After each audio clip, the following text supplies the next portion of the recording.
Plaintiff Reverend Derek Green says he comes from the streets and spent 9 years in prison. Reverend Green turned his life around and opened a music studio to give back to the community, and he hired the defendant to work for him. He's suing because the defendant allowed her nephew to come to his studio, and he believes the young man robbed him. Defendant Shonda Kelly says she met Reverend Green at church, and he hired her to help with promotion and website design.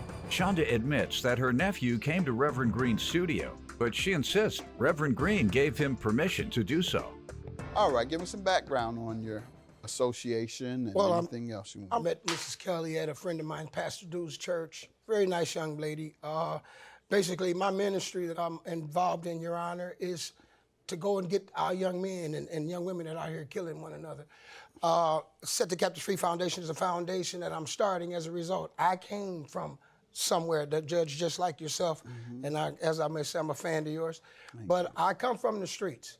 And God gave me a second chance in 2002. So in 2010, I vowed to go and get all of the people that I left on the streets that were scuffling with the same drugs and problems that I was. Were you on drugs? Yes, sir. I was on drugs, in prison. Okay. My dad was No wonder you look rougher than me.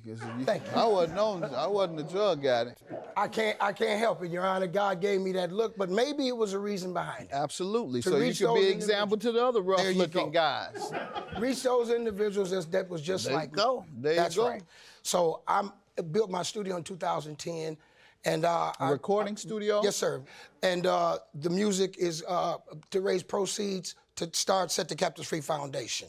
So which will do what? What it would do is it allow 500 folks who's out on the street to be housed. The individuals putting the facility together be our young men that's walking around with their little pants hanging down. Good. So the purpose of my studio is God's mission. So I even named it God's Studio. Good. I met Mrs. Kelly, allowed her to come into the program because I built a website. She helped me out. She knows how to do that type of stuff. And basically, that was the relationship that we established together. How about your witness? This is Carl. He's my musician. He's one of my musicians. We grew up 10 years old together. You live a hard life, Carl? No.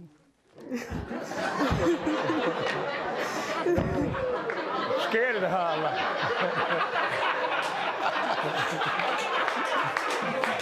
No. All right, Carl. Plaintiff Reverend Derek Green hired the defendant to work at his music studio, but he claims she allowed her nephew to come to the studio without permission, and the young man robbed him. You give me some background, ma'am. Okay, Your Honor. I met Reverend Green at church 2 years ago, and he was passing out flyers. I told him I'm good at marketing and promoting and, designing the website. So he agreed to, and he hired me. And he's a very positive person, loved his spirit. He always was there for me. I looked up to him like a role model. Good. And I'm very hurt that, the theft happened because I loved my job. And you say you love him? No, I loved my job. I love what I do. You love your job. Yes. I mean, but love him as a mentor, that's... yes, loved him, yes, respect him, yes. So I applaud you for being a mentor, and the young lady says she looks up to you a lot, and so my hat's off to you. My hat's off to you. So what happened here that we have to sue her? What occurred? This is the case, Your Honor. See, Judge, I haven't always been straight and sober, as I told you. I got home from the penitentiary in 2000, 9 years. 2002, I was still messed up. I was 42. But then I said, Lord, I don't want my story to end like this. So I crawled to Morgan Park Apostolical, Bishop Ellis. That's my man. And I went to that church and I sit in the back and my prayer to him was, hey man, to God, what about me? 8 weeks later, God took the thrill. I consistently went. I done been to Bishop Ellis' place several times. Bishop Ellis didn't do it. More than 8 times. And I ain't felt, I felt the Lord, but you ain't felt. I didn't feel the same thing you did. Well, see, I was a minister in 81. A lot of people don't understand that there is a breakthrough in the ministry. It can work. My dad was a bishop for 55 years. He died 2 years ago, Bishop Green. So my mother's an evangelist. Okay. But it didn't change me. What changed me was myself. When I went and stayed 8 Sundays, I didn't talk to a soul in the church. I just sit in the back so God could see I attended. And it worked. After 8 weeks, the thrill was gone. So it's nice to joke, but I'm talking something real because folks killing one another out in the streets. Now, you know, it's nice to get a laugh, but God ain't no joke.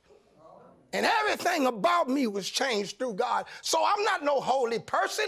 He accepted me as I am, Judge. So I'm grateful, and I can tell everybody that God will do the same for you. So that's my ministry. It's not fictitious. And I got a website, and you're going to see me, and I'm going to need your help. Because I'm going to set the captives free. I'm going for our brothers and sisters with their little pants hanging down that don't have a second chance. I love them, Your Honor, because they look just like me. So I'm going back, and I need y'all's help. But that's beyond the point. But the reason that I brought this young lady to court, Your Honor, is this. I left her at my place. I'm a contractor. We're doing a job on 73rd and Vincennes.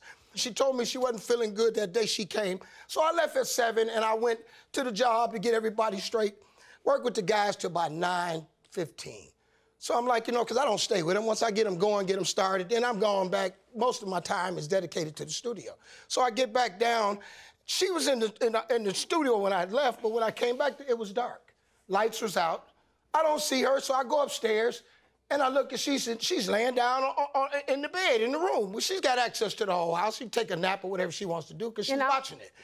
I go down to the studio and turn the light on in my studio.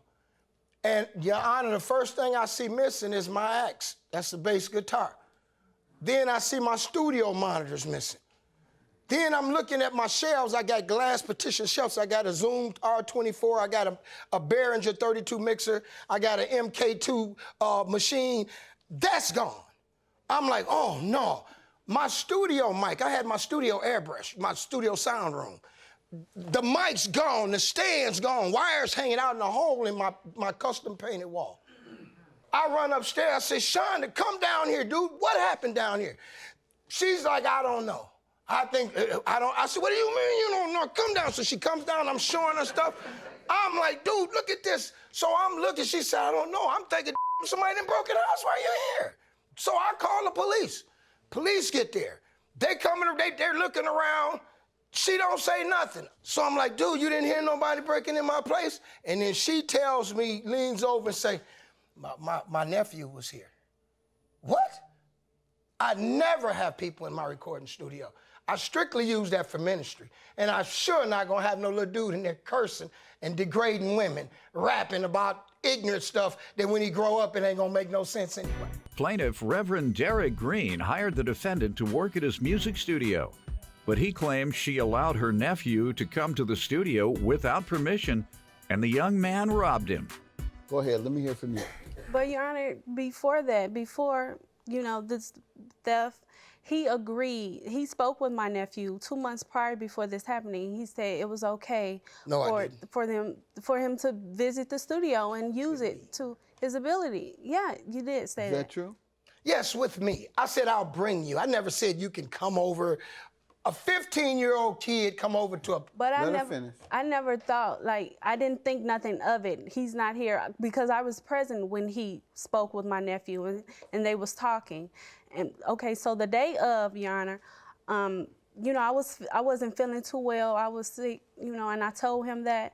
And my nephew called me on the phone and he says, hey, can I come to the studio? Can I use it? Reverend Green said it was okay. I just want to be there for a few hours, lay down some tracks, something of that sort. And I said, okay, yeah, sure.